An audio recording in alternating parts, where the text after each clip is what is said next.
paglalakbay ng inyong diwa. Pagsaksi sa mga pangyayaring hindi mo sukat akalain.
Mga kababalaghang hindi kayang tanggapin ng inyong isipan,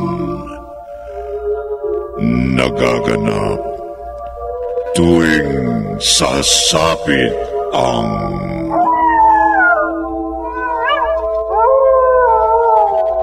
gabi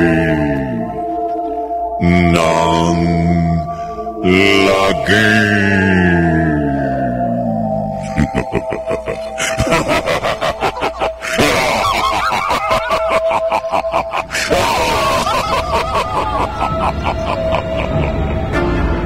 Pinagsamang produksyon ng DZRH at Star City.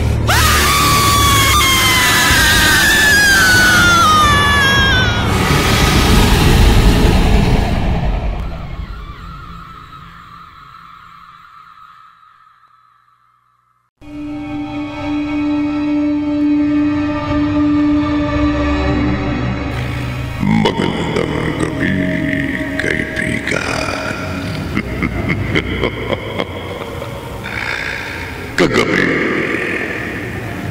nabahala ang kasambahay ni na Carmina na si Beth nang may mamataan siyang naglalakad sa labas ng kanilang bahay sa 10 oras ng gabi.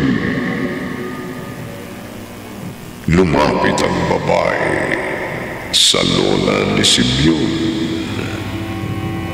Tiniyak ng matandang babae sa kasambahay na siya ang susugpo sa kasamaan ng sarili niyang apo.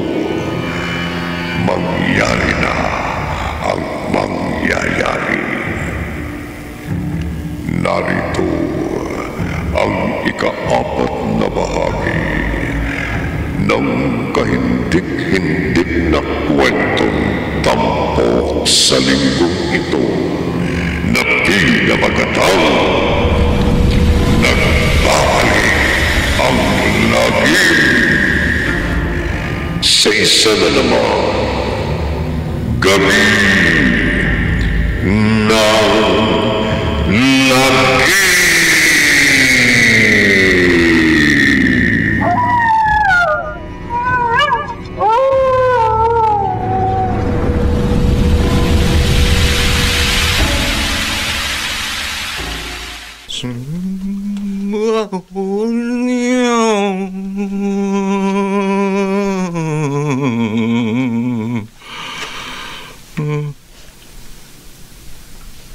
Lola, alam ko ikaw ang nasa likuran ko. Simeon, nagsasagawa ka na naman ng ritual at orasyon. Pabayaan niyo lang ako. May binabala kang gawing masama. Ano man ang gawin ko, wala kayong pakialam! Nalalabuan ka ng pag-iisip. Huwag ninyo akong pakikialaman, Lola, kung ayaw niyong madamay kayo sa bagsik ng aking kapangyarihan. Ay, di inamin mo rin ang totoo. Gumagamit ka ng karunungang itim. Gumagamit ka ng kapangyarihan ng isang kukulam. Oh! Simeon! Alam mo kung bakit, Lola? Dahil sawang-sawa na ako sa hirap at kabiguan. Mula na magkaisip ako, puro hirap na natikman ko. At lagi na lang akong nabibigo. Hindi mapasa akin ng mga minimithi ko, pati ang babaeng natutuwang kumalin na agaw sa akin ng iba. Hindi pa man ako nakapagpapakilala at nakapanliligaw sa kanya. Nagpakasal na sa iba. Kaya pikit mata kong yumakap sa kapangyarihan ng dilim para magawa ko ang nais ko at maangking ko ang gusto ko. Ano man ang sabihin mo? Oh. Hindi tama na gumawa ka ng mali at masama sa iyong kapwa. Mali na ako mali! Masama ako masama! Pero walang makapipigil sa akin para gamitin ang karunungang itim para mapasa akin ang lahat ng aking naisin. Binabalaan kita. Ikaw ang binabalaan ko, Lola. Kapag nagpatuloy ka sa masamang gawain mo, hindi ako mangingiming kontrahin ang kapangyarihan mo. Kapag kinalaban mo ko, Lola, ikaw rin ang mapapahamak. Pati ako na sarili mong Lola? Maati mong gamitan ng karunungang itim? Oo. Nababaliw ka na, Simeon! Kaya huwag kang magkakamaling kalabanin ako, Lola. Huwag na wag kung gusto mong magtagal pa ang iyong buhay!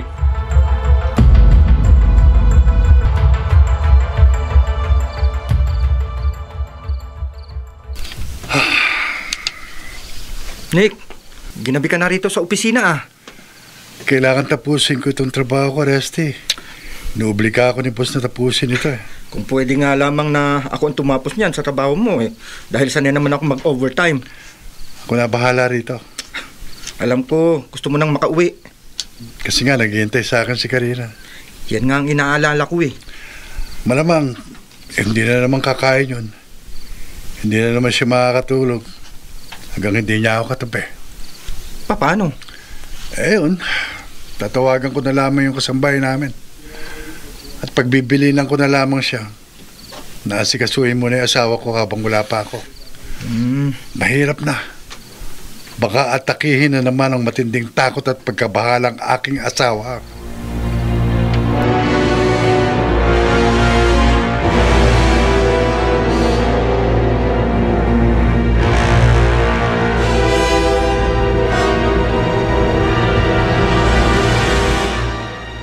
Matagal ko nang tinalikuran ang pagiging kampo ng dilim. Matagal na akong hindi gumamit ng karunungang itim. Pero wag lang magpatuloy ang pagkakalat ng lagim ni Simeon. Labag man sa loob ko. Muli akong magsasagawa ng ritual at orasyon ng ultimatum ng mapaminsalang karunungang itim ng isang mangkukulam.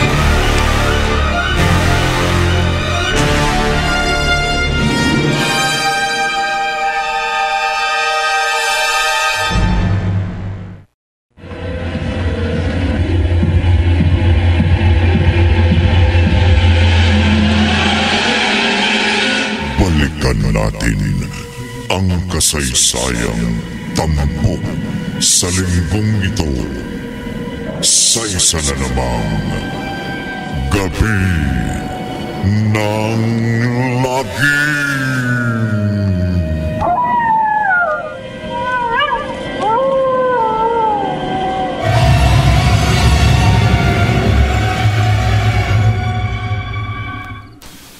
Sa pamamagitan ng karunungang itim ng ritual at orasyon na isinagawa ko, naalaman kong wala sa bahay ni na Carmina ang kanyang asawa. Kaya sasamantalahin kong pasukin uli siya sa kanyang kwarto ngayong gabi. At gaya ng dati, gagamitin ko ang aking kapangyarihan upang walang sino mang makatulong sa kanya. At nang magawa ko uli ang lahat ng gusto ko sa babaeng matagal ko nang pinagpantasyang maangkin nang sa gana... Ang ulo ko. Bakit biglang kumilos ang ulo ko? Ay, napakasakit. Parang binibiyag ang ulo ko sa sobrang sakit.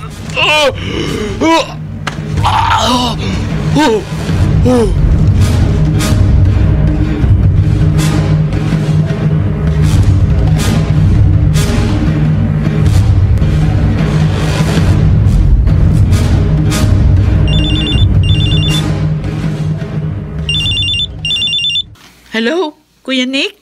Bet, ang ate Karina mo. Ay, nasa kwarto nyo. Bet, tumawag ako sa'yo dahil di pa ako makakauwi, ha? May importante akong tinatapos dito sa opisina. Ikaw na muna ang bahala sa asawa ko, ha? Opo, Kuya. Bantayan mo siya mabuti. Po. Sige po, papasok na ako sa kwarto nyo. Huwag mo siya iiwan, ha? Hanggang sa makauwi ako. Oo, Kuya Nick. Kuya Nick! Oh, bakit parang bigla ka na bahala, Bet? May naglalakad sa labas ng gate. Ha? Sino naglalakad sa labas ng gate natin? Isang Lalaki? hindi, babae. Babae? Matandang babae.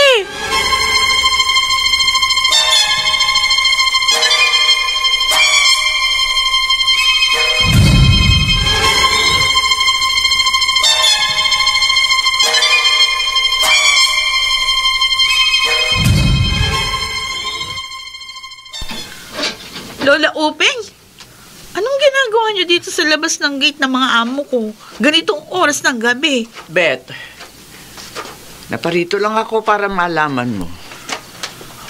Wala ka nang dapat pang ikabahala kay Simeon. Ikaw at ang mga amo mo. Bakit niyo po nasabi yan? Huwag ka nang magtatanong. Basta mula ngayon, ipanatag niyo na ang loob niyo. Wala na magagawang pinsala ang apo ko sa mga amo mo. Wala na siyang magagawa. Ay, teka po, teka.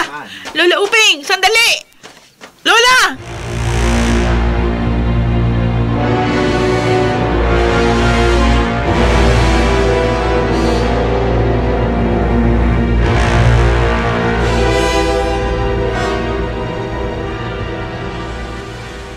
Hindi ko maintindihan si Lola Uping. Bakit kaya siya nagmamadaling umalis kanina? Aalamin kong pilit kung anong ibig niya sabihin nung sabihin niyang kailanman hindi na pwedeng gumawa ng pinsala ang apo niya sa mga amo ko. Teka nga, kunin ko yung cellphone ko na iwan ko kanina dito sa kama na binalikan ko. Pupunta ako sa kwarto ni na Kuya Nick para masunod ko yung bili ng amo kong lalaki. Nabantayan kong mabuti ang asawa niya habang wala pa siya. Ano yun? Parang may nagdidistrong ka sa lock ng pinto sa harap ng bahay. Diyos ko!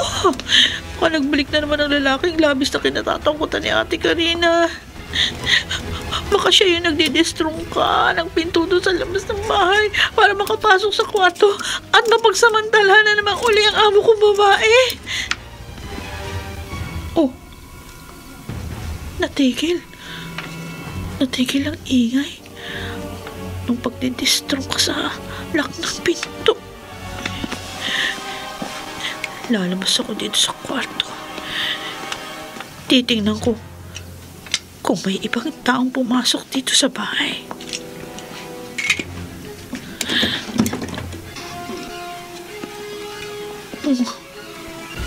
Wala namang tao sa sala. May pumalok sa ulo ko. Nagdidilim ang tingin ko.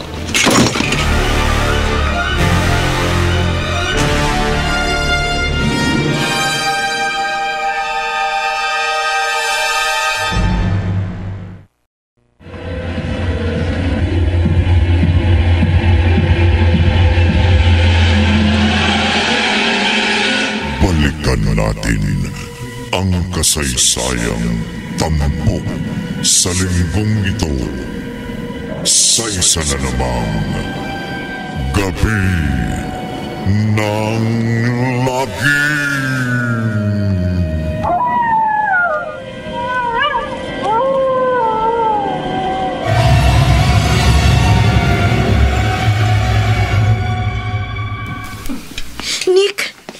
Nick, mabuti dumating ka na. Ano? May lalaki na namang pumasok dito sa kwarto mo? Oo. At pinagsamantalahan na naman ako. Ano? Kaya napunit ang damit ko at gulong-gulobo ako.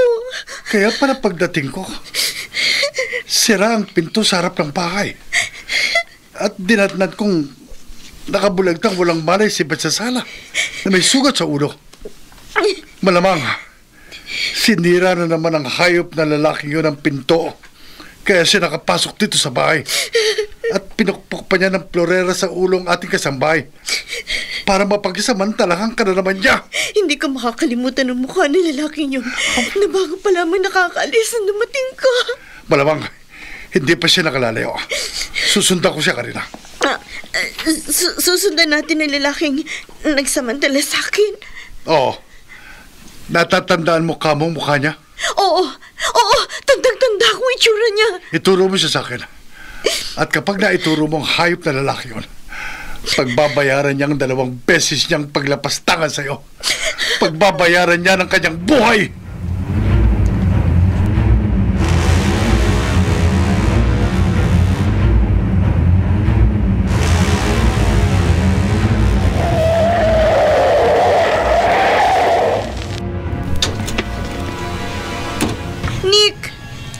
Dito ka lang sa loob ng kotse, Karina.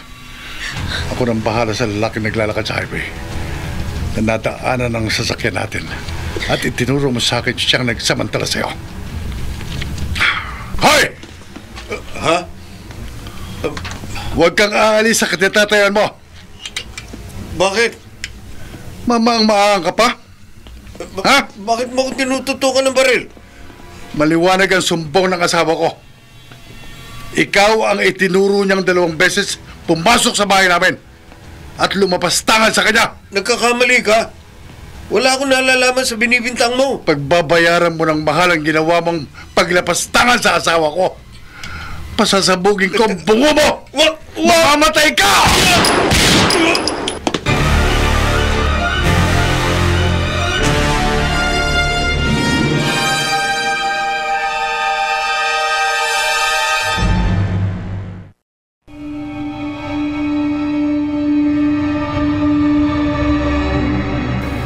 Saan hahantong ang pagpatayo ni Nick sa lalaking itinuro ng kanyang asawa na 2 beses lumapastangan sa kanya? Pakinggan bukas ng gabi ang 5 at huling bahagi ng ating tampok na kwento sa linggong ito na pinamagatang Nagbabalik ang Lagim sa isa na namang Gabi ng Lagim.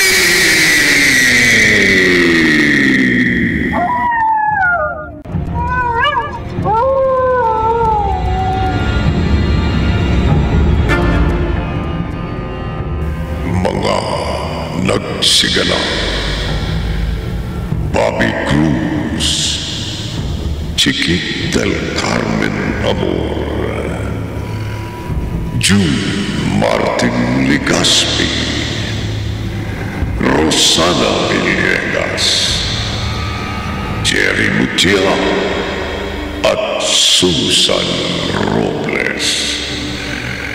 Naglapat ng tunog Temyong sa musika ni Bugoy Salonga.